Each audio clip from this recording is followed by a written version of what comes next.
Here's one for you. Did you know that ZECH MCPHEARSON has 7 siblings? They all play collegiately. Oh, by the way, his mom played in the women's league in the 80s, and his dad also played at Boston College and then had a tryout with the New England Patriots. We're talking ZECH MCPHEARSON.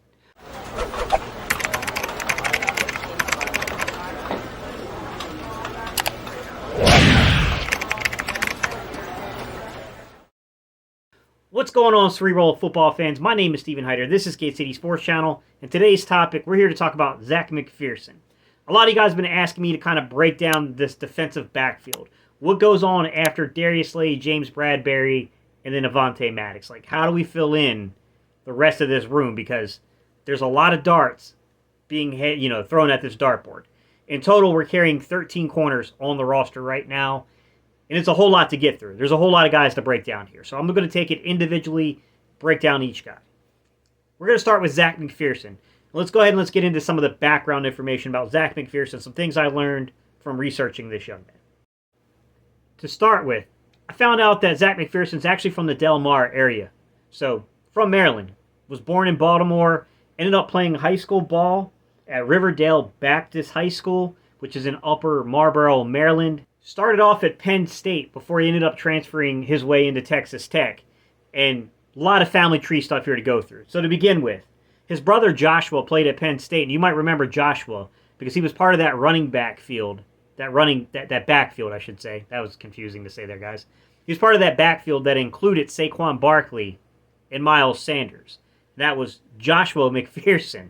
So already some really quick kind of, ways of relating it back to Penn State, and then also relating it back to the Eagles, to be quite honest. So, ZECH MCPHEARSON, shout out to his brothers Garrick, Derek, Emmanuel, Jeremiah, Joshua, Matthew, and his sister Kimberly, who have all played collegiately.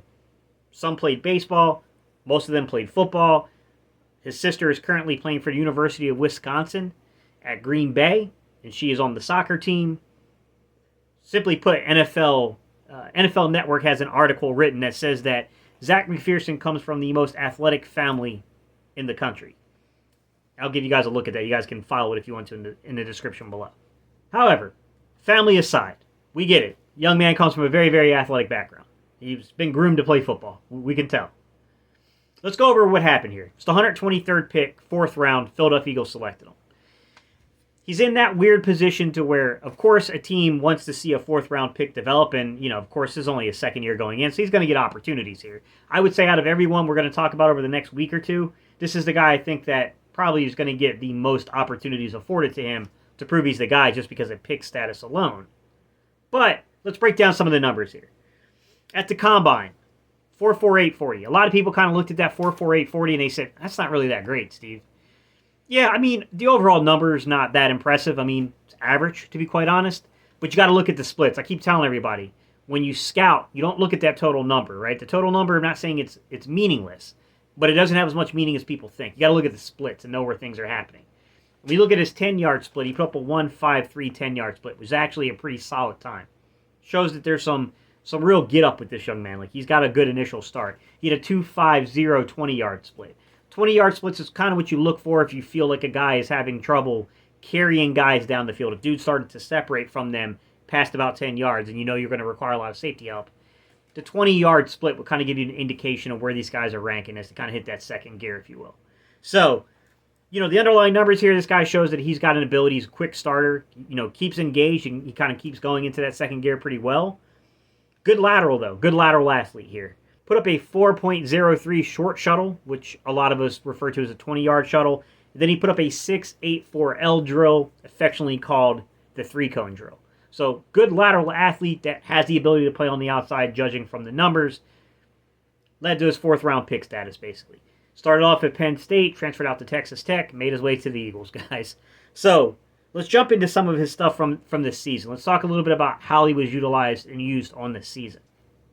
Out of the following list of guys, ZECH MCPHEARSON, Tay Gowan, Jimmy Moreland, Josiah Scott, Kerry Vincent Jr., Mario Goodrich, Josh Jovey, obviously, guys, they're undrafted rookie free agents. Craig James, Josh Blackwell, another undrafted rookie free agent. Mac McCain III. ZECH MCPHEARSON has the most playing time last season out of all these guys. I know Jimmy Moreland, if we're going to be fair about this, Jimmy Moreland, while he really didn't log any snaps last year at all, Jimmy Moreland has played in the NFL. So, there's a caveat here. But judging production from last season, ZECH MCPHEARSON was the most utilized of this group.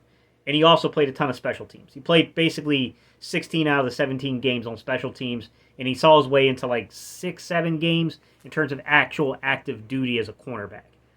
What I did find interesting, though, while digging through and looking at this information is, I would have thought that we would have seen ZECH MCPHEARSON play a little bit in the slot. He didn't actually log a snap in the slot, according to PFF. 161 snaps, all on the outside. They did give him credit for about 18 box snaps, but I'd probably say that box snap count is probably him playing some kind of short zone type assignment here as a corner. So not too sure what to make of that yet. I'd have to see those 18 snaps and see exactly how he was utilized on film, but he's the most utilized player coming back to this secondary. So if he's the guy that's the third outside corner, right? You got your starters in Bradbury and Slay, and now this is your third outside corner. This is the experience you get coming into year 2. We all know if you're going to be a backup corner on this team, special teams is important. So it is very good to see that ZECH MCPHEARSON was active on the special teams 16 out of 17 games. For whatever reason, I don't recall. I'm assuming it was due to injury, guys. I don't remember the exact circumstances. But he did miss Week 8, which I believe was the Detroit game. So, ZECH MCPHEARSON, in terms of his special teams play, he played kick and punt coverage and kick and punt return. So he was a part of both of those units. So he was used a lot. He also was on the field goal and extra point block team. So utilized a lot. Utilized a lot from special teams purpose. If you're going to make this roster and you're going to make this roster as a backup cornerback, you're going to be playing some special teams. So that is one thing that is clearly going into his favor into year 2 is the fact that they know that they can depend upon him to give them meaningful snaps on special teams. Digging back through, he really played meaningful snaps at outside corner in 6 games. Technically, he logged 7 games, but one of them was week 1 and it was 2 snaps, so I'm not going to count that, guys. That's not really what we're talking about, right? We want to see more than 2 snaps to judge performance. So, what were the weeks that he played in? Interestingly enough, everyone we're going to talk about these upcoming next couple of weeks, it all really starts week 8 backwards, second half of the season. I told you he logged snaps week 1, but then there's no snaps logged. Nothing. But then he ends up logging serious snaps in weeks 9, 10, 11, 13, 16, and 18. So he built up over the course of the second half of the season. But he wasn't utilized that much in the wild card game outside of special teams play. Much to talk about here, right? Because he's probably the leading candidate to be cornerback number 3. Candidate is the key word. Candidacy does not mean you're the dude yet. You still got to go earn it. But I definitely think he's the right guy to have up first in this video because I think he's going to be the young man who has the initial opportunity to lock down that job. And then you got everybody else who will be, like piranhas circling you, waiting for that blood to hit the water so they can get their opportunity in there. So, ZECH MCPHEARSON, part 1, football family, right? Guy that logged the most snaps out of everybody. But, just like everybody else, he really didn't touch the field until the second half of the season, so much to be learned, much to be known about this young man. Much to still be learned and known about the young man, I should say. All right, y'all, let me know your comments down below. What do you think about ZECH MCPHEARSON? Is he going to be a guy that will clearly be, corner number 3 this season? Do you think he might fall down to corner number 4? Or do you think this is a guy that, he's going to be corner number 3, but watch, Steve, this guy's going to get on the field and he's going to turn some heads this year because the game's going to slow down. And this is going to be a guy next year that we think about as potentially being able to lock down a starting gig. What are your thoughts, guys? Where do you fall in the spectrum of things here? All right, y'all, I appreciate y'all so much, guys, and I'll see y'all on the next video.